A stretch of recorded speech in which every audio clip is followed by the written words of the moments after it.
வணக்கம். குருவருளும் திருவருளும் வழிகாட்ட ஜோதிட ஒளி உங்கள் வாழ்வை வளமாக்கட்டும். குரு அருள் ஆஸ்ட்ரோ டிவி தங்களை வரவேற்கிறது. சித்திரை சித்தன் முத்துகிருஷ்ணன் உங்களோடு. இன்று நாம் பார்க்க இருக்கும் பதிவு 12 லக்னங்களுக்கும் குரு பகவான் தரும் ஆதிபத்திய பலன்கள் அப்படிங்கிற தலைப்பில் தான் இந்த பதிவில் காண இருக்கின்றோம். இந்த பதிவு பொறுத்தவரையிலும் கொஞ்சம் மற்றைய பதிவுகளை காட்டிலும் ரொம்ப கொஞ்சம் நீளமானதாகவே இருக்கும். காரணம் என்னன்னாக்கா, குரு பகவானை பற்றி கொஞ்சம் பேசணும். அதற்கு குறைந்தபட்சம் ஒரு 10 நிமிடம் தேவை. ஒவ்வொரு லக்னத்திற்கும் ஒரு 5 நிமிஷம்னு எடுத்தோம்னா கூட குறைஞ்சபட்சம் 12, 5, 60. ஸோ இந்த காணொளி அப்படிங்கிறது குறைஞ்சபட்சம் ஒரு மணி நேரத்தை கடக்கலாம் அப்படிங்கிறது ஒரு யூகம்.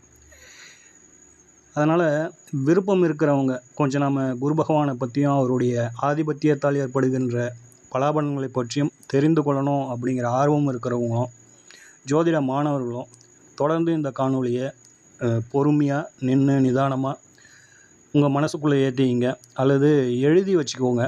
இது கொஞ்சம் சிறப்பான ஒரு நிலைப்பாட்டை உங்களுக்கு கொடுக்கும். இல்லைங்க, எங்களுக்கு ஏற்கனவே தெரியும், இந்த அளவுக்குலாம் எங்களுக்கு பொறுமை இல்லை அப்படின்னு நினைக்கிறவங்க தாராளமாக இந்த பதிவை தற்பொழுதே நீங்கள் கடந்து சென்று விடலாம் அப்படிங்கிறது நம்மளுடைய ஒரு பரிந்துரை. சரிங்களா? வாங்க, இப்போ நம்ம வழக்கம் போல் இன்றைய பதிவுக்கு போவோம். அதுக்கு முன்னாடி இந்த பதிவை பார்த்து கொண்டு இருக்கும் நண்பர்கள், இந்த பதிவு உங்களுக்கு ரொம்ப பிடிச்சிருந்தது அப்படின்னாக்கா மறக்காமல் இந்த காணொளிக்கு ஒரு லைக் போடுங்க.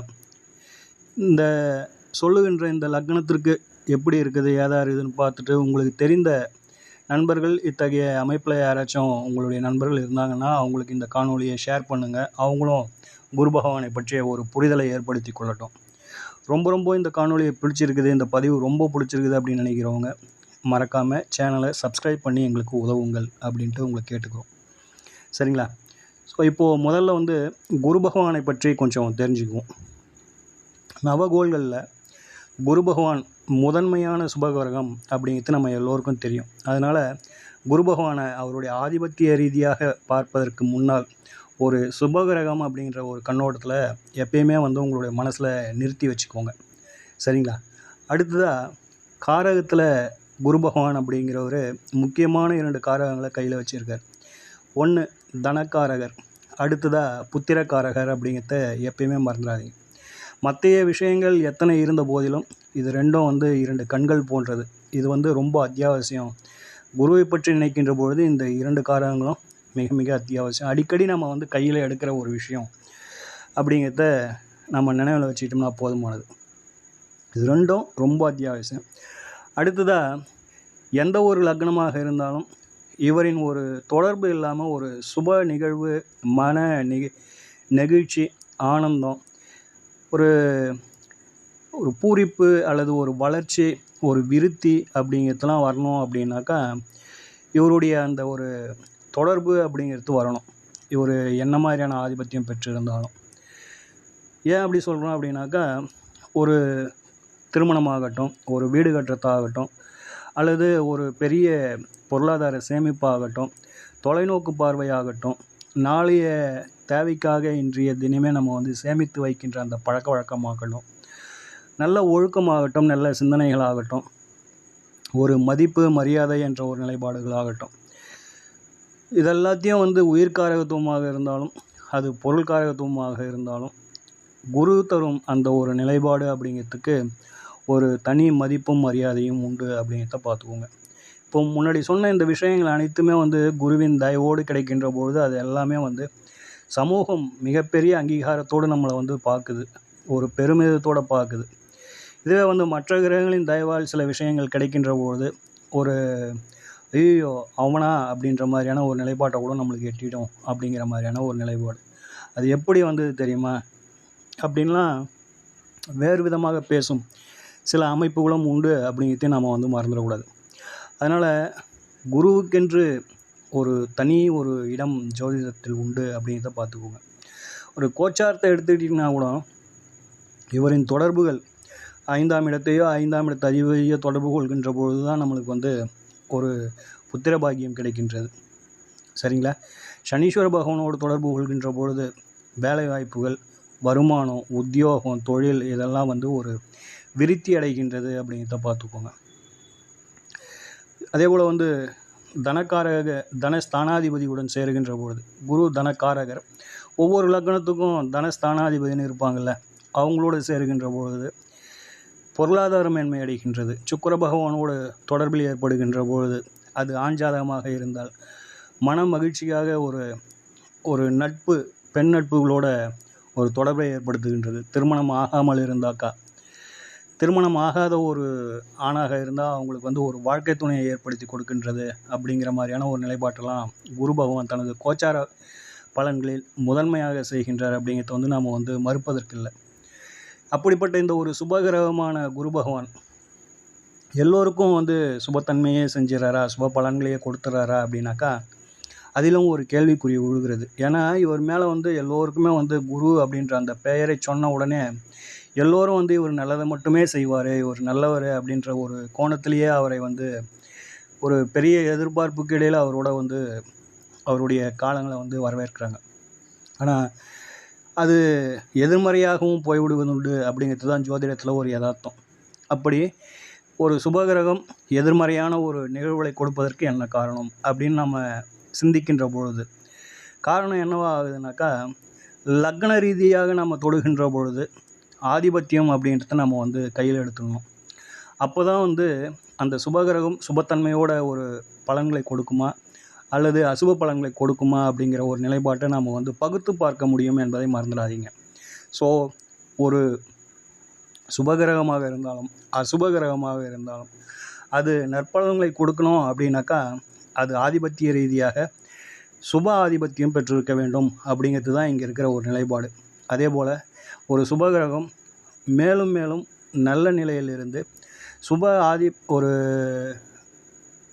நட்பு கிரகங்களோட கூடி அது பெறுகின்ற தொடர்பு பங்கமடையாமலும் பாதிப்பு அடையாமலும் இருந்துடுச்சு அப்படின்னாக்கா அது நல்ல ஒரு வலுவான ஒரு பலன்களை கொடுக்குது அப்படிங்கிற மாதிரியான ஒரு நிலைப்பாடு. சரிங்களா?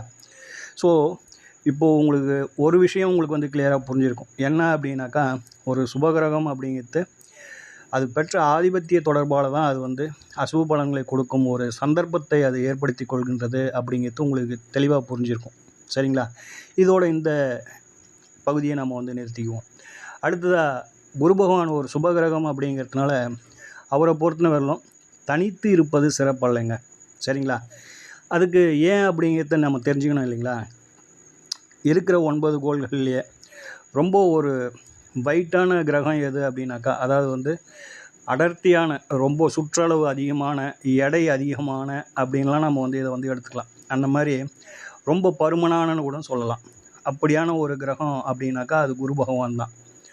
அந்த வைட்டை வந்து ஒரு பாவத்தில் அவர் அமருகின்ற பொழுது அந்த பாரம் தாங்காமல் அந்த பாவகம் அப்படிங்கிறது பலவீனப்பட்டு போகுது அப்படிங்கிறது தான் இதில் உள்ள நிதர்சனம், பார்த்துக்கோங்க. அதனால் குரு பகவான் தனித்து எந்த ஒரு பாவத்தில் அமர்ந்தாலும் அவர் நின்ற இடம் பலவீனப்படும் அப்படிங்கிறத பார்த்துக்கோங்க. சரிங்களா? அடுத்ததாக குரு பகவானுடைய தனிச்சிறப்புகளில் முக்கியமான இன்னொரு விஷயம் அப்படின்னும் பொழுது, குரு நின்ற இடத்தை காட்டிலும் அவர் பார்வைப்படும் இடங்கள் பரிசுத்தமாகின்றன, வளர்ச்சி பெறுகின்றன, அபிவிருத்தி அடைகின்றன அப்படிங்கிறத பார்த்துக்கோங்க. குருவின் பார்வைக்கு அதீத முக்கியத்துவம் உண்டு, அதீத பலம் உண்டு, அதீத சிறப்பு உண்டு அப்படிங்கிறத மனசில் நிறுத்திக்குவோங்க. சரிங்களா? அதே போல் வந்து குரு பகவானின் பார்வையில் தொடர்பில் கிரகங்கள் இருப்பது சிறப்பு அப்படிங்கிறத பார்த்துக்கோங்க. எப்படி அப்படின்னாக்கா, குரு பகவானோட சேர்ந்து இருக்கலாம், குரு பகவானுடைய பார்வைகளில் கிரகங்கள் இருக்கலாம் அப்படிங்கிறது. ஸோ குரு பகவானின் தொடர்புகளில் கிரகங்கள் இருக்கின்ற பொழுது அது சிறப்பான பலனை கொடுக்கின்றது அப்படிங்கிறத பார்த்துக்கோங்க. அடுத்ததாக குரு பகவானோடு பாவர்கள் சேராமல் இருப்பது சிறப்பு அப்படிங்கிறத பார்த்துக்கோங்க. எந்த லக்னமாக இருந்தாலும் குரு பகவானோடு பாவர்கள் சேரக்கூடாது. அப்படி சேர்கின்ற பொழுது அந்த பாவகரமானது சுபத்தன்மையை பெறுகிறது.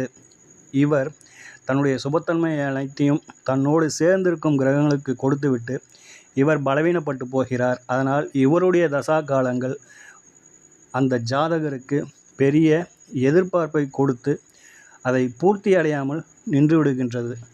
அதுவே இவரால் சுபத்தன்மை பெற்ற கிரகங்கள் நல்லவராகவும் மேன்மையான நற்பலன்களையும் கொடுத்து தனது இயல்புக்கு மாறான ஒரு தன்மையில் நடந்து கொள்கின்றது அப்படிங்கிறத பார்த்துக்கோங்க.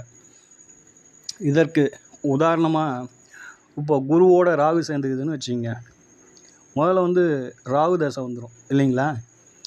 அப்போது அந்த ஜாதகருக்கு குருவின் அந்த குரு தர வேண்டிய அந்த சுப பலன்களை எல்லாம் அந்த ராகு அப்சர்வ் பண்ணிவிடுவார். ஏன்னா குருவின் சுபத்தன்மை மொத்தத்தையும் ராகு தன்னுடைய பலன்களாக எடுத்து நல்ல பலன்களை எல்லாத்தையும் ராகு தசையிலேயே கொடுத்து முடிச்சிடுவார். ஜாதகர் என்ன நினச்சிட்டு இருப்பாருனாக்கா, ராகு தசை இதை விட குரு தசை நல்லா இருக்கும்னு ஒரு அசால்ட்டாக ஒரு எப்படி சொல்கிறது, அந்த பொற்காலங்களை வீணாகிட்டு இருப்பாருன்னு வச்சிங்களேன். என்ன காரணம் அப்படின்னாக்கா, குரு ஒரு சுபகிரகம், ராகு ஒரு அசுபகிரகம். அதனால் ராகு தசையே இப்படி இருக்குதுனாக்கா, இன்னும் குரு பகவான் அடுத்து வர குரு பகவானுடைய தசை இன்னும் சூப்பராக இருக்கணும் மனக்கோட்டெல்லாம் போட்டு வச்சுருப்பாங்க. ஆனால் தன்னுடைய முழு சக்தியையும் தனது முழு சுபத்தன்மையையும் அந்த ராகு எடுத்துக்கிட்டார். இவர் வெறும் ஒரு பவரற்ற வெளிச்சமற்ற ஒரு இருட்டு இருந்தால் அதில் எதனா இருக்குமா பார்த்துக்குங்க. வெளிச்சமே இல்லாமல் ஒரு ஃபியூஸ் போன பல்பு எப்படி இருக்கும், அது இயங்குமா? அந்த மாதிரி இவரால் எதுவுமே செய்ய முடியாத ஒரு தன்மையிலே ஒரு தசா காலங்கள் வருகின்ற பொழுது, ராகு தசை முடிஞ்சு குரு தசை வந்தது அப்படின்னாக்கா ஒன்றுமே இருக்காது. ஜாதகர் உப்புச்சப்பு இல்லாத மாதிரி, என்னடா இது குரு தசை ஒன்றுமே ஆகலையே, ஏன் இப்படி ஏன் எதிர்மறையாக நடக்குது அப்படின்னு மண்டையை போட்டு குழப்பிக்கிறது தான் மிச்சமாக இருக்கும். அப்படிங்கிறது தான் இதில் உள்ள ஒரு யதார்த்தம் பார்த்துக்கோங்க. ஸோ அதனால் இப்போ சொன்னதை நல்லா மனசில் வச்சுக்கிங்க. குரு பகவான் பாவர்களோடு சேருகின்ற பொழுது அந்த பாவகிரகங்கள் சுபத்தன்மையை பெற்று விடுகிறது. குரு பகவானுடைய பார்வையில் கிரகங்கள் இருப்பது சிறப்பு. குரு பகவான் பார்வை பெற்ற பாவங்கள் விருத்தி அடைகிறது, வளர்ச்சி அடைகிறது, சுபத்தன்மை அடைகிறது அப்படிங்கிறத ஞாபகத்தில் வச்சுக்கிங்க. சரிங்களா?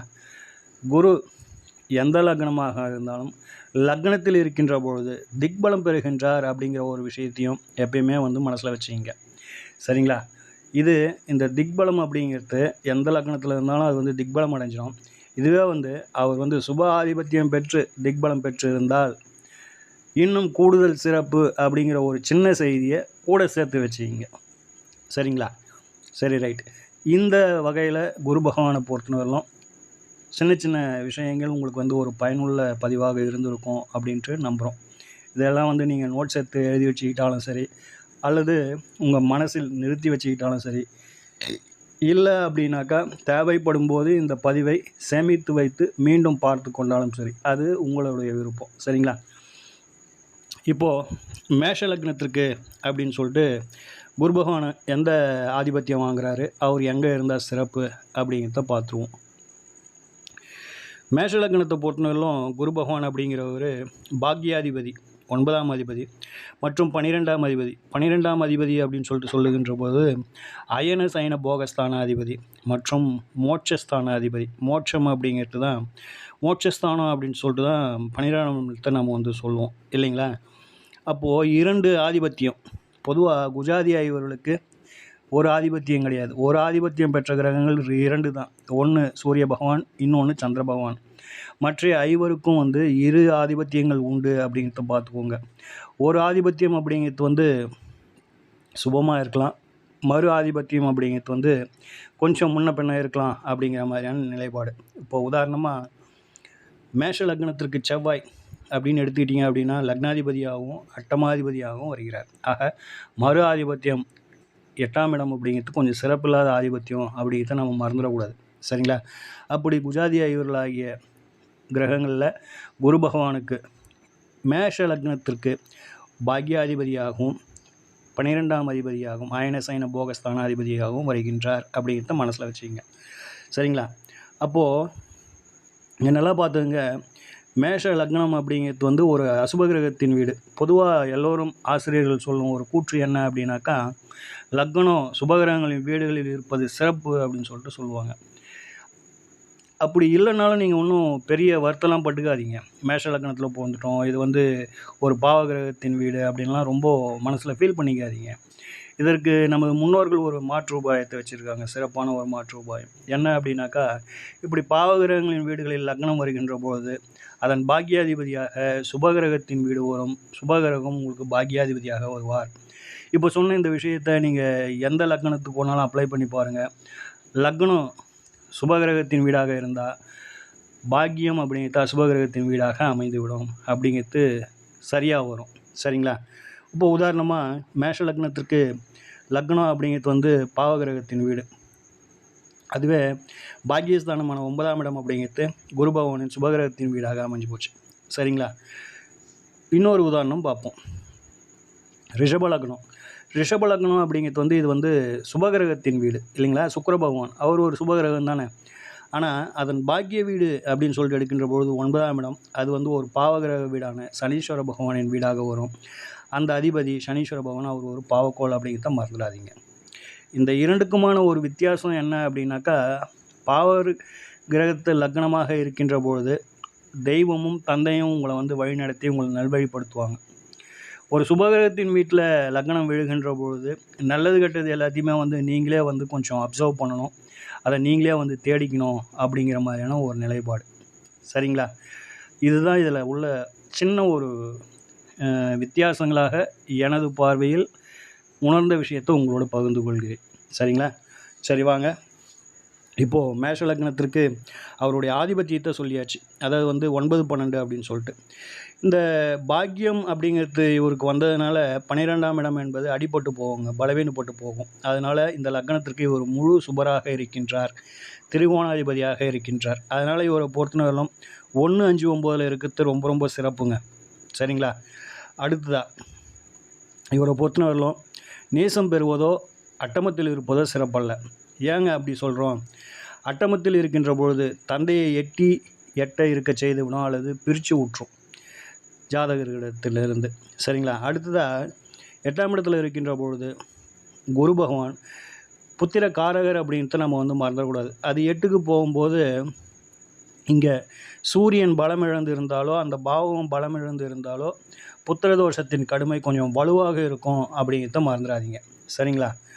இப்போது 12இல் இருக்கின்ற பொழுது ஆட்சி பெற்று இருப்பார். அவர் ஆட்சி பெற்று என்ன ஆகும் அப்படின்னாக்கா, அது அந்த ஜாதகரின் கடைசி நாள் இறுதி வாழ்க்கை அப்படிங்கிறது ரொம்ப சிறப்பாக இருக்கும். அவங்கள பொறுத்தவரையிலும் கடைசி காலங்களில் சுப செலவுகள் அதிகமாக இருக்குங்க.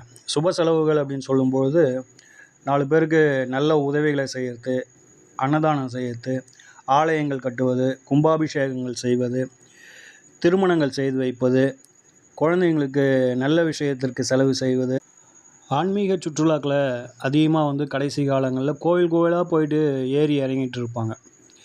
எதுக்காக அப்படின்னாக்கா, கடைசி காலத்தில் நம்மளுடைய இறுதி அந்த இறப்பு அப்படிங்கிறதுக்கு அடுத்தது விடுதலை அப்படிங்கிறது, அதாவது பிறவா நிலை, அப்போது மோட்சம் அடையணும் அப்படிங்கிறதுக்காக இவங்க என்ன பண்ணுவாங்க அப்படின்னாக்கா, கோயிலாக சுற்றுறது, காசி, ராமேஸ்வரம் அப்படின்னு சொல்லிட்டு யாத்திரை போகிறது, இந்த மாதிரியான ஒரு நல்ல செலவுகள் இவங்களுக்கு கிடைக்கும் அப்படிங்கிற மாதிரியான ஒரு நிலைப்பாடு. இதில் 4ஆம் இடத்துல இருக்கின்ற பொழுது உச்சம் பெறுவார். இருப்பினும் தன் ஸ்தானத்துக்கு அது மறையிறதுனால கொஞ்சம் சுகபோகங்கள் அப்படிங்கிறது கொஞ்சம் சங்கடத்தை கொடுக்கும் அப்படிங்கிற மாதிரியான ஒரு நிலைப்பாடு. 4ல் இருந்து 8ஆம் இடத்தை வேறு அவர் பார்த்துருவார். அப்படிங்கிறதுனால கொஞ்சம் உடல் உபாதைகள் அல்லது வாகனங்கள் சார்ந்த தொந்தரவுகள் கொஞ்சம் இருக்கும் அப்படிங்கிற மாதிரியான ஒரு நிலைப்பாட்டை இது எட்டிடும்.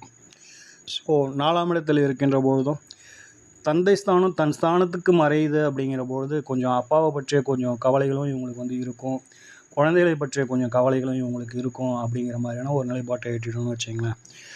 பொதுவாக குரு பகவானை பொறுத்தவரையிலும் 4, 8, 12 இருக்கிறது அந்த அளவுக்கு சிறப்பில்லை அப்படிங்கிறத பார்த்துக்கோங்க. 12ஆம் இடத்தில் இருக்கின்ற பொழுது நல்லா பார்த்துக்குங்க. எந்த லக்னமாக இருந்தாலும் குரு 4, 8, 12 இருக்கின்ற பொழுது அந்த எந்த லக்னத்துக்கு அவர் 4, 8, 12 இருக்கிறாரோ அந்த லக்னத்தின் 5ஆம் அதிபதி அப்படிங்கிற கிரகம் பலவீனப்படாமலும் அந்த பாவகம் பலவீனப்படாமலும் இருக்கணும் அப்படிங்கிறது முதல் தரமான ஒரு விதி அப்படிங்கிறத எப்பயுமே மனசில் வச்சுக்கிங்க. சரிங்களா? ஸோ இந்த விஷயத்த மற்ற லக்னங்களுக்கு வருகின்ற பொழுதும் இதை நீங்கள் மைண்டில் வச்சு அதை பார்த்துக்கோங்க அப்படிங்கிறது தான் நம்மளுடைய பரிந்துரை. இப்போது ரிஷப லக்னத்திற்கு வந்துடுவோம். ரிஷப லக்னத்தை பொறுத்தவரையிலும் இவர் வந்து என்ன ஆதிபத்தியம் பெறுகின்றார் அப்படின்னாக்கா அட்டமாதிபதி மற்றும் லாபாதிபதி. இப்போது அட்டமாதிபதி அப்படிங்கிறதுனால வந்து இவரை வந்து ஒதுக்கி விட்டுடவும் முடியாது. ஏன்னா இவர் வந்து ஒரு சுபகிரகம். அடுத்ததாக இவருடைய தயவு இல்லாமல் வந்து எந்த ஒரு ஆன்மாக்கும் வந்து மனிதர்களுக்கு பொறுத்தவரையிலும் சுப நிகழ்வுகள் நடக்கணும் அப்படின்னாக்கா இவருடைய தயவு வேணும், இவருடைய அந்த தொடர்புகள் வேணும். சரிங்களா? அதனால் வந்து அட்டமாதிபதி அப்படின்னு சொல்லிட்டு இவரை வந்து ஒதுக்கி விட்டுறவும் முடியாது. இவர் பெற்ற ஆதிபத்தியம் சிறப்பில்லை அப்படின்னு சொல்லிட்டு நாம் ஒதுங்கி போயிடவும் முடியாது. சரிங்களா? ஸோ அதனால் வந்து இவரை பொறுத்தவரையிலும் இவர் லக்னத்தில் இருக்கின்ற பொழுது திக்பலம் பெறுவார் அப்படின்னாலும் தனித்து லக்னத்தில் இருப்பது சிறப்பல்ல. அதுக்கு என்ன ரீசன், ஒரு விஷயத்த சொன்னோம் அப்படின்னாக்கா அதற்கான காரணத்தை நம்ம வந்து புரிஞ்சுக்கணும். அட்டமாதிபதி லக்னத்திற்கு வருகின்ற பொழுது இல்லைங்களா, அப்போ வந்து கஷ்ட நஷ்டங்கள் ஜாதகருக்கு அதிகம் உண்டு அப்படிங்கிறத பார்த்துக்கோங்க. அதனால் வந்து அவர் வந்து ரிஷப லக்னத்தை பொறுத்தவரையிலும் லக்னத்தில் இருக்கின்ற பொழுது திக்பலம் பெறுவார். தனித்து இருப்பது சிறப்பல்ல அப்படின்றத பார்த்துக்கோங்க.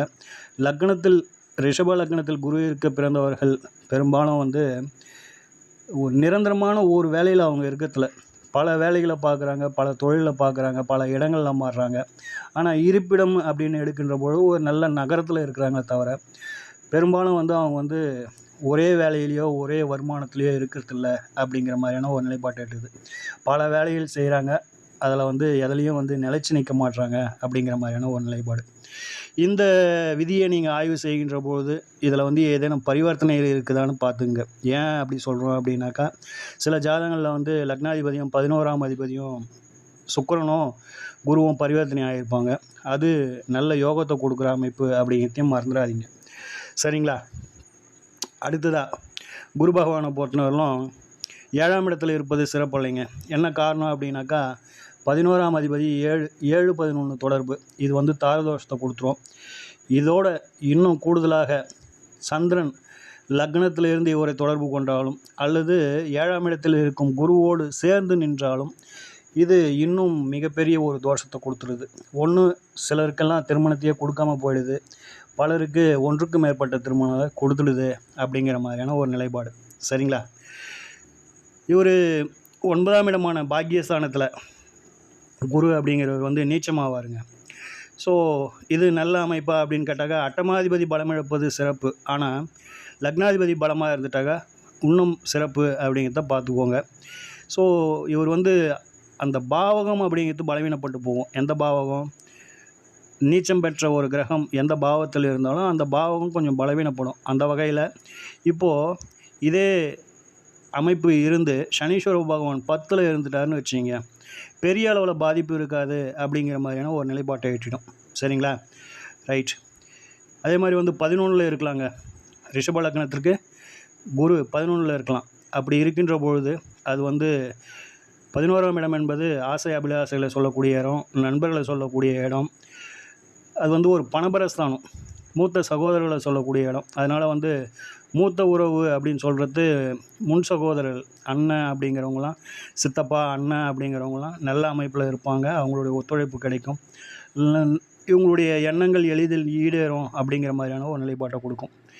இதே அமைப்பில் இங்கே இருக்கின்ற பொழுது இப்போது 11ல் குரு இருக்கிறார், ஆட்சியாக இருக்கிறாருன்னா ரிஷப லக்னத்திற்கு 5ல் வந்து புதன் இருந்தார்னு வச்சிங்க, இந்த அமைப்பு இவங்களுக்கு வந்து ஸ்திர லட்சுமி யோகத்தை இவங்களுக்கு வந்து வழங்கிடும். நல்ல செல்வம், செல்வாக்கு, பட்டம், பதவி, புகழ், அந்தஸ்து, கௌரவம், வற்றாத செல்வத்தை அனுபவிக்கும் ஒரு அன்பர்களாக இவங்க இருப்பாங்க. ரிஷப லக்னத்தை பொறுத்தவரையிலும் மீனத்தில் குருவும் இங்கே கன்னியில் புதனும் இருக்கின்ற பொழுது இது வந்து ஸ்திர லட்சுமி யோகத்தை கொடுத்துடும் அப்படிங்கிறத பார்த்துக்கோங்க. சரிங்களா? சரி, ரைட். அடுத்ததாக நாம் மிதன லக்னத்திற்கு குரு பகவான் அப்படிங்கிறவரை பற்றி பார்ப்போம். மிதன லக்னம் அப்படின்னு சொல்லுகின்ற பொழுது அது வந்து ஒரு உபயராசி அப்படிங்கிறத நம்ம வந்து மறந்துடக்கூடாது.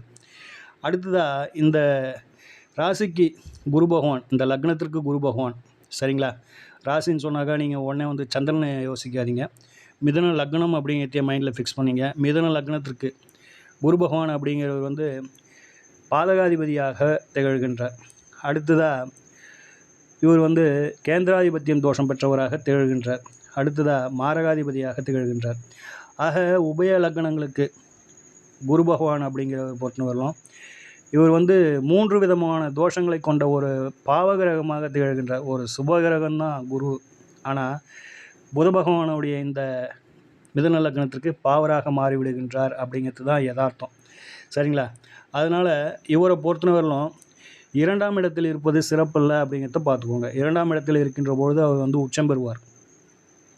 இது உச்சந்தானே, இது ஏன் சிறப்பில்லை அப்படின்னு சொல்கிறீங்க அப்படின்னாக்கா, எந்த லக்னமாக இருந்தாலும் 2ஆம் இடமான குடும்பஸ்தானத்தில் பாவர்கள் பலம் பெறுகின்ற பொழுது, நல்லா பார்த்துக்கங்க, ஆதிபத்திய ரீதியாக பாவர்கள் பலம் பெறுகின்ற பொழுது, உச்சம் பெறுகின்ற பொழுது மன வாழ்க்கை சங்கடப்படும் அப்படிங்கிறத பார்த்துக்கோங்க.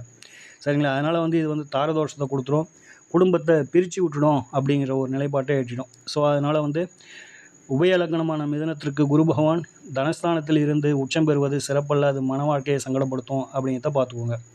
சரிங்களா? 4ஆம் இடத்துல இருக்கின்ற பொழுது அதுவும் வந்து கொஞ்சம் சங்கடம் தாங்க. ஏன் அப்படின்னாக்கா, நாம் ஏற்கனவே சொல்லியிருக்கோம் 4, 8, 12க்கு குரு பகவானின் தொடர்பு சிறப்பில்லை அப்படின்னு சொல்லிட்டு. ஒன்று சுகத்தை கெடுக்குது, இல்லை அப்படின்னாக்கா குழந்தைகளை பற்றிய ஒரு ஏக்கத்தை கொடுக்குது அப்படிங்கிறத பார்த்துக்கோங்க. சரிங்களா?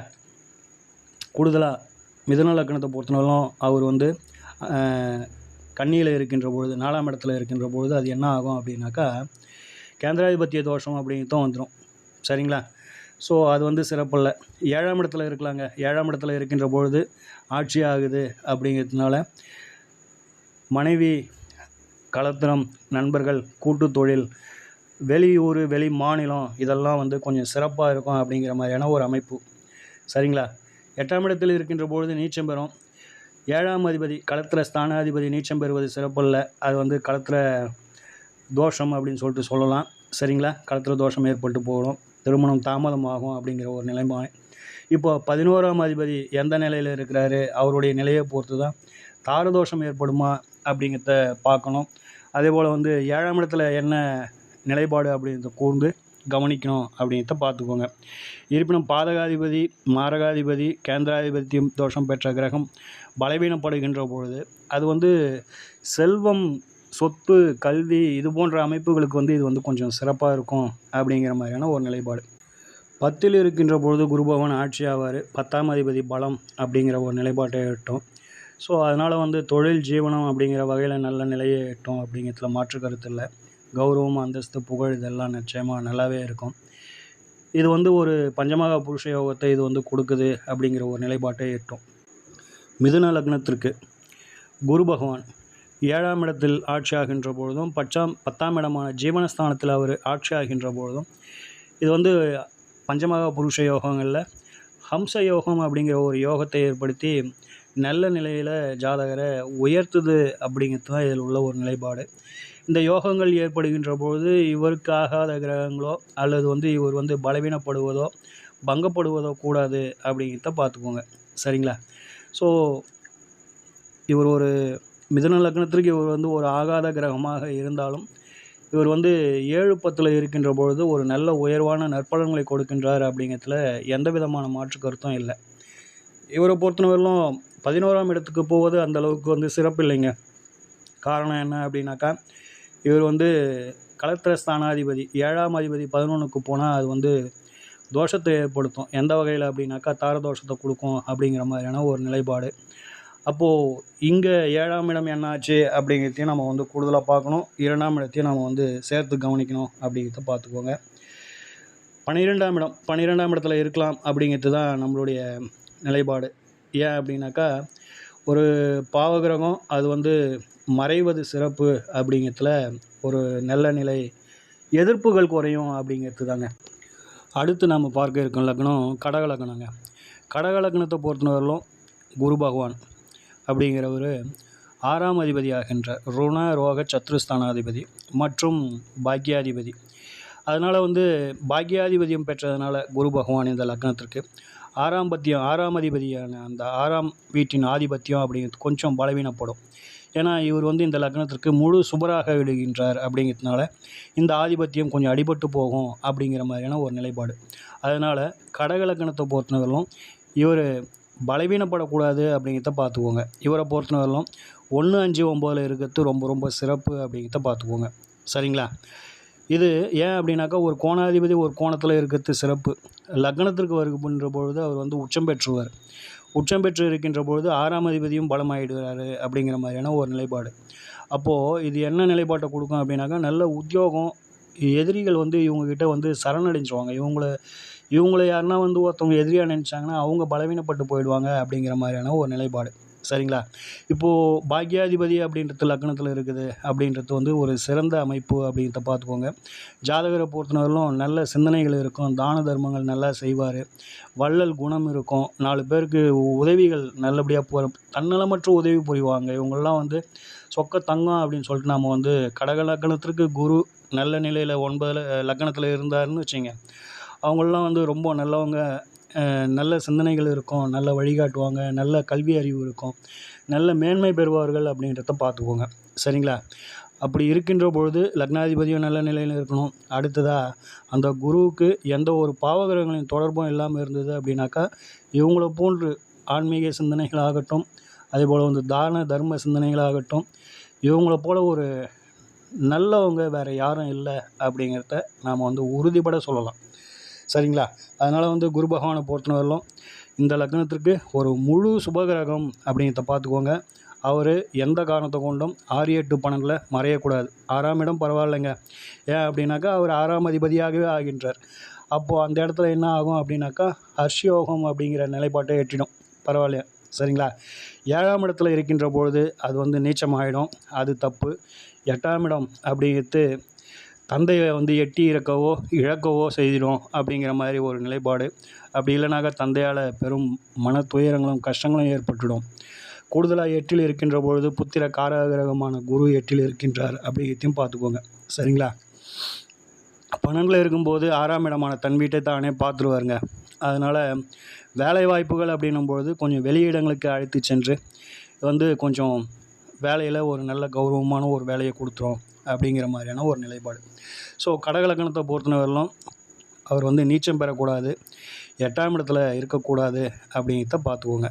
மற்ற இடங்களில் இருக்கின்ற பொழுது ஓரளவுக்கு வந்து நற்பலன்களே அப்படிங்கிறத பார்த்துக்கோங்க. சரிங்களா? 12ம் கொஞ்சம் நாம் வந்து அது 6ஆம் இடத்தை பார்த்துறதுனால வேலை விஷயத்தில் அது கொஞ்சம் சிறப்பு அப்படிங்கிறத பார்த்துக்கோங்க. சரிங்களா? அடுத்து நாம் பார்க்க இருக்கின்ற லக்னம் சிம்ம லக்னங்க. சிம்ம லக்னத்திற்கு குரு பகவான் எத்தகைய ஆதிபத்தியம் பெறுகிறார், அவர் எந்த நிலையில் இருந்தால் சிறப்பு அப்படிங்கிறத பார்ப்போம். சிம்ம லக்னத்தை பொறுத்தவரையிலும் பஞ்சமாதிபதி, புத்திர ஸ்தானாதிபதி, பூர்வ புண்ணியாதிபதி அப்படிங்கிற ஒரு திரிகோண அமைப்பை அவர் வந்து பெறுகின்றார். திரிகோணாதிபதி அப்படிங்கிற ஒரு நிலைப்பாட்டை எட்டுகின்றார். அடுத்ததாக அவரே வந்து அட்டமாதிபதியாக வருகின்றார். இப்போது இருக்கத்திலே சிக்கல் இதுதாங்க. என்ன சிக்கல் அப்படின்னாக்கா, 5, 8 தொடர்பு அப்படிங்கிறது ஒரே கிரகத்துக்கு வருது. அதுலேயும் குரு பகவானை பொறுத்தவரையிலும் இந்த சிம்ம லக்னத்திற்கு பஞ்சமாதிபதியும் அவர் தான், காரக கிரகமும் அவர் தான். இந்த இரண்டுமே சிம்ம லக்னத்திற்கு ஒன்றாக வருது. கூடவே இதோடு சேர்ந்து அட்டமும் சேர்ந்து வருது.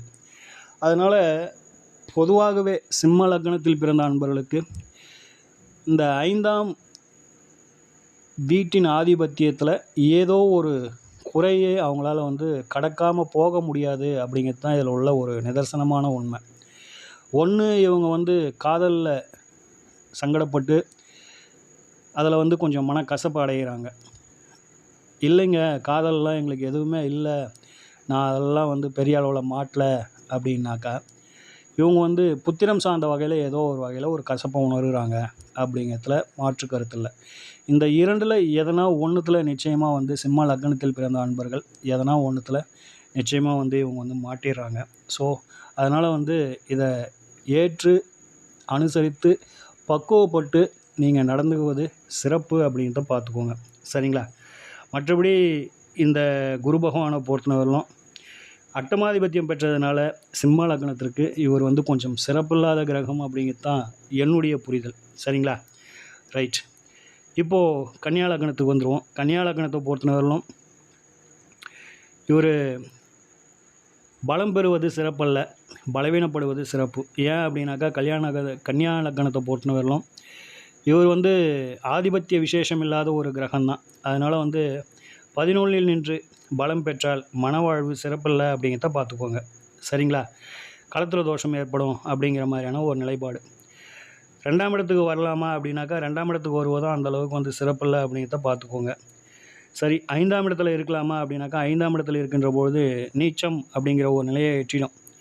7ஆம் அதிபதி அப்படிங்கிற ஒரு கிரகம் 5இல் வந்து நீச்சம் பெறுவதும், 4ஆம் அதிபதி அப்படிங்கிறது 5இல் நின்று நீச்சம் பெறுவதும் சிறப்பில்லாத ஒரு ஆதிபத்திய கிரகம் சிறப்பில்லாமல் போயிடுது அப்படிங்கிறத பார்த்துக்கோங்க. ஸோ முதல்ல வந்து அந்த 5ஆம் பாவமும் பலவீனப்படுது. ஒரு நீச்ச கிரகம் எந்த ஸ்தானத்தில் இருந்தாலும் அந்த ஸ்தானம் முதல்ல பலவீனப்படும். அப்போது அந்த ஸ்தானாதிபதி என்ன நிலையில் இருக்கிறார் அப்படிங்கிறத நம்ம பார்த்துக்கணும். சரிங்களா? இப்போது 5ஆம் இடத்துல காரக கிரகம், எந்த காரக கிரகம்? புத்திர காரக கிரகம் நீச்சம் அப்படின்ற ஒரு நிலையை எட்டிடுச்சு. அவர் சனீஸ்வர பகவான் என்ற அலிகிரகத்தின் வீட்டில் இருக்கிறாரு அப்படிங்கிற 2வது நிலை. இது எல்லாத்தையும் வந்து கொஞ்சம் நுட்பமாக நம்ம வந்து பார்க்கணும் அப்படிங்கிறதுக்காக நான் வந்து இந்த விஷயத்தை வந்து உங்களுக்கு வந்து சொல்கிறேன். சரிங்களா? ஏற்கனவே வந்து லக்னாதிபதி வீடே வந்து ஒரு அலிகிரகத்தின் வீடு. இது எல்லாத்தையும் நம்ம வந்து கொஞ்சம் கொஞ்சம் அப்படி மேலும் மேலும் நம்மளுடைய ஆய்வின் நுட்பத்தை கொஞ்சம் கூட்டிக்கினே போகணும் அப்படிங்கிறதுக்காக நம்ம வந்து இதை வந்து சொல்கிறோம். ஸோ இதெல்லாம் வந்து கொஞ்சம் மைண்டில் வச்சுக்கிட்டு எந்த இடத்துல இருக்குது, அவர் என்ன நிலையில் இருக்கிறாரு, அவருடைய நிலை பெற்ற தொடர்புகள் என்ன அப்படிங்கிறதெல்லாம் பார்த்து கொஞ்சம் இது பண்ணிங்க அப்படிங்கிறது தான் நம்மளை பொறுத்து வரலாம். ஸோ நீச்சம் பெற்றது சிறப்பில்லை அப்படின்ற ஒரு நிலைப்பாட்டுக்கு வந்துடுங்க. 8ஆம் இடத்துல இருப்பதும் இது வந்து சிறப்பில்லாத ஒரு தன்மைங்க. ஏன் அப்படின்னாக்கா 7ஆம் அதிபதி 8க்கு போச்சு அப்படின்னாக்கா களத்திரத்தால் மன சங்கடங்கள், நண்பர்களால் மன சங்கடங்கள், வெளியூர் வெளிநாடுன்னு போனீங்கன்னா அங்கே ஒரு சங்கடங்கள் அப்படிங்கிறது வரும். கூடுதலாக வந்து கூட்டு தொழில் செஞ்சிங்கனாலும் இது வந்து சிறப்பில்லாமல் போயிடும் அப்படிங்கிற மாதிரியே ஒரு நிலைப்பாட்டை எட்டும். தாயாருக்கு இது வந்து புத்திரதோஷத்தை கொடுக்கும் அப்படிங்கிற மாதிரியான ஒரு நிலைப்பாட்டை எட்டும். சரிங்களா?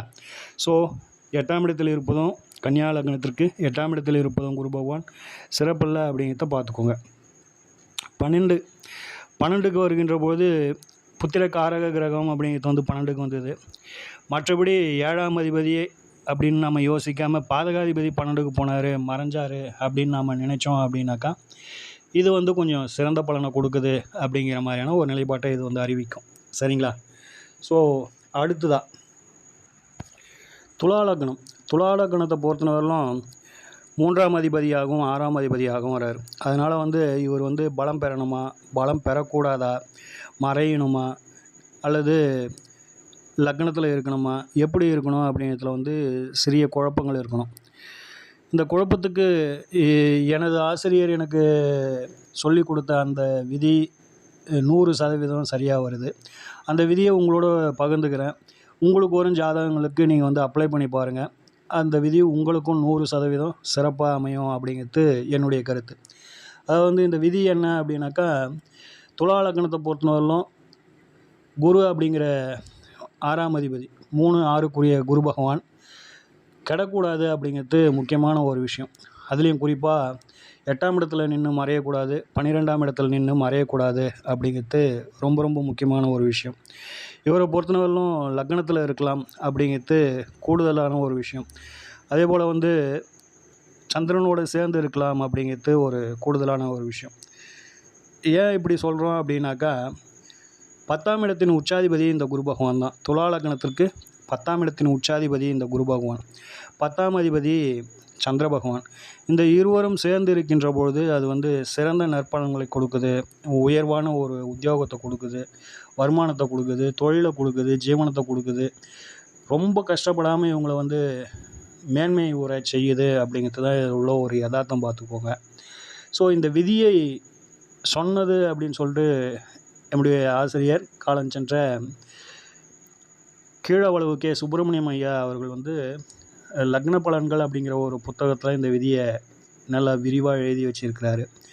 ஸோ இது அவர் சொன்ன விதி தான். அவர் சொன்ன விதியை முழுமையாக நான் வந்து ஏற்றுக்கொள்கிறேன். அதை என்னுடைய அனுபவத்தில் எனக்கு வந்த ஜாதகங்களை நான் அப்ளை பண்ணி பார்த்துருக்கேன். இது சிறப்பாக வருது. ஸோ சுருக்கமாக துலா லக்னத்தை பொறுத்தவரையிலும் குரு பகவான் 8இல் நின்று மறையக்கூடாது, நீச்சம் பெறக்கூடாது, 12இல் நின்று மறையக்கூடாது அப்படிங்கிறத பார்த்துக்கோங்க. அவர் கெட்டார் அப்படின்னாக்கா உங்களால் வந்து ஜீவனம் அப்படிங்கிறது சிறப்பில்லாமல் போயிடும் அப்படிங்கிறத பார்த்துக்கோங்க. அவரை பொறுத்தவரையிலும் சந்திரனோடு சேர்ந்து லக்னத்தில் இருப்பது சிறப்பு. இந்த லக்னத்தின் யோகாதிபதி என்று சொல்லக்கூடிய சுக்கிர பகவானோடு சேர்வது சிறப்பு, சனீஸ்வர பகவானோடு சேர்வது சிறப்பு அப்படிங்கிறத பார்த்துக்கோங்க. சரிங்களா? அடுத்ததாக விருச்சிக லக்னம். விருச்சிக லக்னத்தை பொறுத்தவரையிலும் 2க்கும் 5க்கும் உரிய பஞ்சமாதிபதி, தனாதிபதி, அந்த 2 ஆதிபத்தியம் பெறுகின்றார் குரு பகவான். ஸோ இந்த இடத்துலையும் நல்லா பார்த்துங்க, இந்த லக்னத்துக்கும் குரு பகவான் ஒரு பஞ்சமாதிபதியாகவும் வராரு, புத்திர காரகிரகமாகவும் இருக்கிறார். அதனால் இவர் மறைவதோ நீச்சம் பெறுவதோ சிறப்பல்ல அப்படிங்கிறது தான் நம்மளுடைய ஆணித்தரமான ஒரு முடிவு. சரிங்களா? ஏன்னா இவர் பலவீனப்பட்டால் குடும்பம் பலவீனப்படும், புத்திரமும் பலவீனப்படும், 2ம் போயிடும் அப்படின்றத பார்த்துக்கோங்க. 2ஆம் இடம் என்பது குடும்பம் மட்டும் இல்லைங்க, வாக்குஸ்தானம். வாக்கு போகும், பேச்சு போகும், கல்வி போகும், நேத்திரம் போகும், பூர்வீகத்தம் அப்படிங்கிறது பூர்வீகம் போகும், புத்திரம் சிறப்பில்லாமல் போகும். அதோடு பார்த்தோம்னா நம்மளுடைய குலம் கோத்திரம் விருத்தி இல்லாமல் போயிடும் அப்படிங்கிற மாதிரியான ஒரு நிலைப்பாட்டெலாம் இது ஏற்றிடும். ஸோ விருச்சிக லக்னத்தை பொறுத்தவரையிலும் 2, 5 கூடிய குரு பகவான் அப்படிங்கிறது ஒரு சுப ஆதிபத்தியம் பெற்ற கிரகம். பலவீனப்படாமலும் பங்கப்படாமலும் மறையாமலும் இருப்பது சிறப்பு அப்படிங்கிறத பார்த்துக்கோங்க. அடுத்த லக்னமாக நம்ம பார்க்க இருக்கிறது தனுசு லக்னம். தனுசு லக்னத்தை பொறுத்தவரையிலும் லக்னாதிபதியாகவும் 4ஆம் அதிபதியாகவும் இந்த குரு பகவான் வருகின்றார். அதனால் லக்னாதிபதி பொறுத்தவரையிலும் எந்த நிலையிலும் கெட்டுப்போகக்கூடாது அப்படிங்கிற மாதிரியான ஒரு நிலைப்பாடு.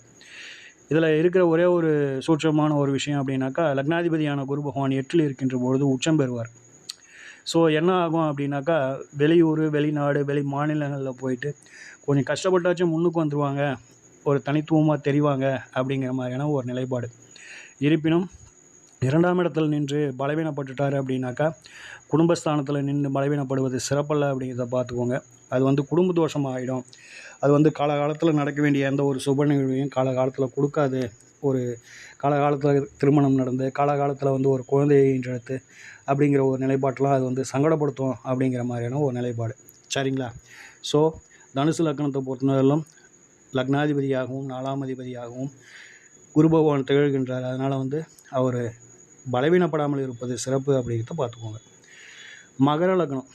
மகர லக்னத்தை பொறுத்தவரையிலும் குரு பகவான் அப்படிங்கிறவர் 3ஆம் அதிபதியாகவும் 12ஆம் அதிபதியாகவும் வரார். இதில் இந்த 2 ஆதிபத்தியமே அந்தளவுக்கு ஒரு சிறப்பான ஆதிபத்தியம் கிடையாது. இருப்பினும் இவர் ஒரு காரக கிரகம். குரு அப்படிங்கிற ஒரு தனக்காரகர், புத்திரக்காரகர் அப்படிங்கிறதுலையும் இது 12ஆம் இடம் அப்படிங்கிறது ஒரு சுபகிரகத்தின் வீடாக வருவதாலையும் இவர் 12ல் நின்று ஆட்சி பெறுகின்ற பொழுது ரொம்ப சிறப்பாக இருக்கும் அப்படிங்கிறது நம்மளுடைய கருத்து. மகர லக்னத்திற்கு குரு பகவான் லக்னத்தில் இருப்பது சிறப்பில்லைங்க. காரணம், மகர வீட்டில் குரு பகவான் நீச்சம் பெறுவார். அதனால் சிறப்பில்லை. 3ஆம் இடத்தில் இருப்பது சிறப்பு. 3ஆம் இடத்தில் இருக்கின்ற பொழுது அந்த இடத்துல சுக்கிரனும் கூட இருந்தாருன்னு வச்சுங்க, ஒரு கிரகம் ஆட்சி, ஒரு கிரகம் உச்சம். இது முத்ராதித்ய யோகத்தை கொடுக்கும். 3-10 சேர்க்கை அப்படிங்கிறது ஒரு முத்ராதித்ய யோகம், கஜஸ்டர் ஆஃபீஸர் அப்படின்றத ஒரு நிலைப்பாட்டை எட்டும். ஸோ இது ஒரு யோகாதிபதியோட, இந்த லக்னத்தின் யோகாதிபதியோட இவர் சேர்வது சிறந்த அமைப்பு. இந்த லக்னத்துக்கு இவர் சுக்கிர பகவான் அப்படிங்கிறவர் 5க்கும் 10க்கும் உரிய, அதாவது பஞ்சமாதிபதியாக சுக்கிர பகவானும் ஜீவனாதிபதியாக சுக்கிர பகவானும் வருகிறார்கள் அப்படிங்கிறது தான். மகர லக்னத்திற்கு குரு பகவானும் சுக்கிர பகவானும் மீனத்தில் இருந்தாலும், அதே போல் இங்கே துலாத்தில் இருந்தாலும் இந்த முத்ராதித்ய யோகம் அப்படிங்கிறது சிறப்பான ஒரு செயல்பாட்டை கொடுக்கும் அப்படிங்கிற மாதிரியான ஒரு நிலைப்பாடு. சரிங்களா? ஸோ இந்த அமைப்பில் இருக்கின்ற பொழுது இவர்களுக்கு இந்த குரு பகவான் ஒரு நல்ல பெருத்த யோகத்தை செய்கிறார் அப்படிங்கிறத பார்த்துக்கோங்க. ரைட். அடுத்ததாக கும்பலக்கணம். கும்பலக்கணத்தை பொறுத்தவரையிலும் குடும்பாதிபதியாகவும் லாபாதிபதியாகவும் வருகிறார். தன லாபாதிபதி அப்படின்னு சொல்லிட்டு குரு பகவானை சொல்லணும். ஸோ இவர் பலவீனப்பட்டார் அப்படின்னாக்கா, குடும்பமோ பேச்சோ கண்ணோ இது பலவீனப்பட்டு போயிடும். எளிதில் இவங்களுடைய அந்த ஆசை அபிலாசைகள் நிறைவேறாது, நட்பு வட்டம் சிறப்பு இருக்காது, வெற்றிகள் அவ்வளோ எளிதில் கிடைக்காது அப்படிங்கிறதுலாம் இவருடைய கையில் இருக்குது. கூடுதலாக இவர் புத்திர காரகர் அப்படிங்கிறதையும் நம்ம மறந்துடக்கூடாது. அதனால் இந்த பாவங்களும் சரி, குருவும் சரி, எந்த அளவுக்கு நல்லா இருக்கிறாங்களோ அந்த அளவுக்கு இவங்களுடைய செல்வம், செல்வாக்கு, குடும்பம் அப்படிங்கிறதுலாம் ஒரு நல்ல உயர்நிலையை தொடும், வெற்றிகள் எளிதில் கிட்டும் அப்படிங்கிறதுலாம் இந்த குரு பகவானை வச்சு தான் இருக்குது. அதனால் குரு பகவான் நல்ல சுப ஆதிபத்தியம் பெற்ற கிரகங்களோடும், அதாவது 2ல் இருக்கும்போது தன யோகம் சிறப்பாக இருக்கும், 11ல் இருக்கும்போதும் தன யோகம் இவங்களுக்கு சிறப்பாக இருக்கும் அப்படிங்கிற மாதிரியான ஒரு நிலைப்பாடு. ஏன் அப்படின்னாக்கா, 2, 11க்குரிய ஒரே கிரகமாக இவர் திகழ்கின்றார் இந்த லக்னத்துக்கு. அதனால் வந்து தனலாபம் அப்படிங்கிறது வந்து உங்களுக்கு எப்பயுமே உண்டு அப்படிங்கிறத பார்த்துக்கோங்க. ஸோ இவரை பொறுத்தவரையிலும் 8ல் இருக்கும்போது 2ஆம் இடம் தானாக வந்து உயர்வு பெற்றுடும். ஏன் அப்படின்னாக்கா 2ல் இருக்கிற கிரகம் தன் வீடான 2ஆம் இடத்தை தானே பார்த்துடும் அப்படிங்கிறதுனால. இருப்பினும் வந்து 8ல் இருக்கின்ற பொழுது அந்த புத்திரம் சார்ந்த ஒரு வருத்தம் அப்படிங்கிறது வந்து எப்பயும் இருந்துக்கிட்டே இருக்கும் அப்படிங்கிற மாதிரியான ஒரு நிலைப்பாட்டை ஏற்றிடும். சரிங்களா? ஸோ அதனால் வந்து இவர் வந்து பலவீனப்படாமல் இருப்பது சிறப்பு அப்படிங்கிறத பார்த்துக்கோங்க. அடுத்ததாக கடைசியாக நம்ம பார்க்க இருக்கின்ற லக்னம் மீன லக்னம். மீன லக்னத்தை பொறுத்தவரைக்கும் லக்னாதிபதியாகவும் ஜீவனாதிபதியாகவும் இந்த குரு பகவான் வருகின்றார். அதனால் வந்து இவர் கெட்டார் அப்படின்னாக்கா ஜாதகமே கெட்டுது அப்படிங்கிற மாதிரி தான். அதாவது ஏன் அப்படி சொல்கிறோம் அப்படின்னாக்கா லக்னாதிபதி மட்டும் இங்கே பலவீனப்படலை, ஜீவனமும் பலவீனப்பட்டு போகுது. ஜீவனம் 10ஆம் இடம் அப்படிங்கிறது ஒரு தனி மனிதனின் ஒரு அடையாளம். ஏன் அப்படி சொல்கிறோம் அப்படின்னாக்கா ஒரு தொழிலை வைத்து வேலையை வைத்து தான் அவங்கள வந்து பகுத்து பார்க்குறாங்க நம்மை சுற்றி இருக்கும் அன்பர்கள். உதாரணமாக வந்து ஒருத்தர் வந்து எம்எல்ஏவாக இருக்கிறாருன்னு வச்சுங்க ஒரு பகுதியில், எப்பா ஒரு எம்எல்ஏப்பா அப்படின்னு சொல்லிட்டு அவருடைய அந்த பதவி அவங்கள வந்து அடையாளப்படுத்துது, ஒரு மதிப்பை கொடுக்குது, மரியாதையை கொடுக்குது. ஒரு என்ஜினியராக இருக்கிறாருன்னு வச்சுங்க, எப்பா அவர் ஒரு இன்ஜினியர்ப்பா. நம்ம வீட்டுக்கு பக்கத்தில் ஒரு டீச்சர் இருக்கிறார், போய்ட்டு டீச்சர் வீட்டில் போய்ட்டு கொஞ்சம் அந்த ஸ்கேல் வாங்கிட்டு வா அல்லது நோட்டு வாங்கிட்டு வா அப்படின்னு சொல்கிறோம்.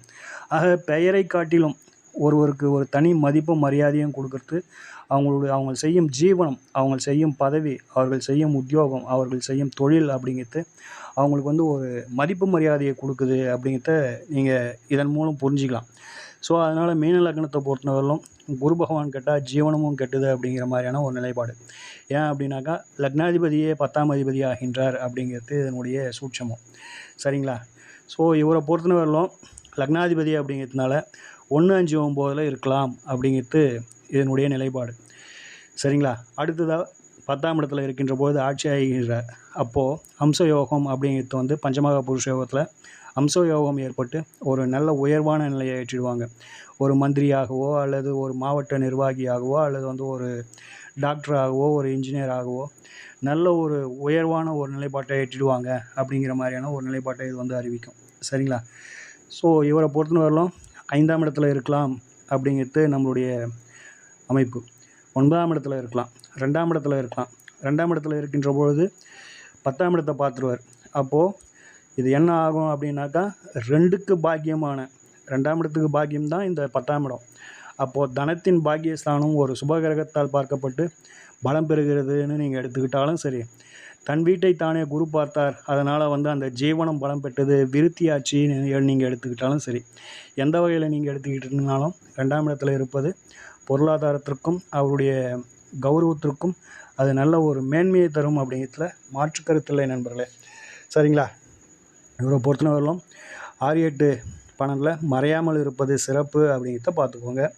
பாதகஸ்தானத்தில் இல்லாமல் இருப்பதும் கொஞ்சம் சிறப்பு தாங்க. சரிங்களா? ரைட். ஸோ இன்றைய தினம் நாம் வந்து குரு பகவானை பற்றி கொஞ்சம் நீளமான வீடியோ தான், இருப்பினும் என்னுடைய அனுபவத்தில் கிடைத்த சில விஷயங்களை உங்களோட பகிர்ந்திருக்கேன். இது எந்தளவுக்கு உங்களுக்கு பிடித்திருக்கிறது, உபயோகமாக இருக்கிறது அப்படிங்கிற உங்களின் தனிப்பட்ட கருத்துக்களை நிச்சயமாக வந்து மறக்காமல் கமெண்ட் பாக்ஸில் பதிவேற்றம் செய்யுங்கள். உங்களுடைய ஒவ்வொரு கருத்துக்களையும் நாங்கள் வந்து எதிர்பார்த்து காத்திருக்கிறோம். அதுதான் வந்து எங்களுக்கு வந்து கொஞ்சம் ஊக்கம் கொடுக்கும் அப்படிங்கிறத திரும்ப திரும்ப பதிவு பண்ணுறோம். இருப்பினும் கேட்டுட்டு அப்படியே கடந்து போயிடுறீங்களே தவிர யாரும் வந்து நல்லா இருந்ததுன்னா நல்லா இருந்ததுன்னு போடுங்க, நல்லா இல்லைன்னா நல்லா இல்லைன்னு போடுங்க. ஒன்றும் தப்பு கிடையாது. விமர்சனங்கள் வரவேற்கப்படுகின்றன அப்படிங்கிறது தான் இதில் உள்ள ஒரு நிலைப்பாடு. சரிங்களா? ரைட். இந்த பதிவு உங்களுக்கு ரொம்ப ரொம்ப பிடிச்சிருந்தது அப்படின்னாக்கா ஒரு லைக் போடுங்க, ஷேர் பண்ணுங்கள், சேனலை சப்ஸ்கிரைப் பண்ணுங்கள். ஓம் ஸ்ரீ ராஜகணபதி ஐயா அவர்களின் அருளோடும், ஓம் ஸ்ரீ லோபாமுத்திரை சமேத ஸ்ரீ அகத்திர ஐயா அவர்களின் ஆசியோடும் அனைவருக்கும் வாழ்வில் நலமும் வளமும் கிடைக்கப்பெற்று ஆனந்தமும் மகிழ்ச்சியும் என்றென்றும் நிலைத்திருக்கட்டும். வாழ்க வளமுடன், வாழ்க பல்லாண்டு. நன்றிகள், வணக்கம்.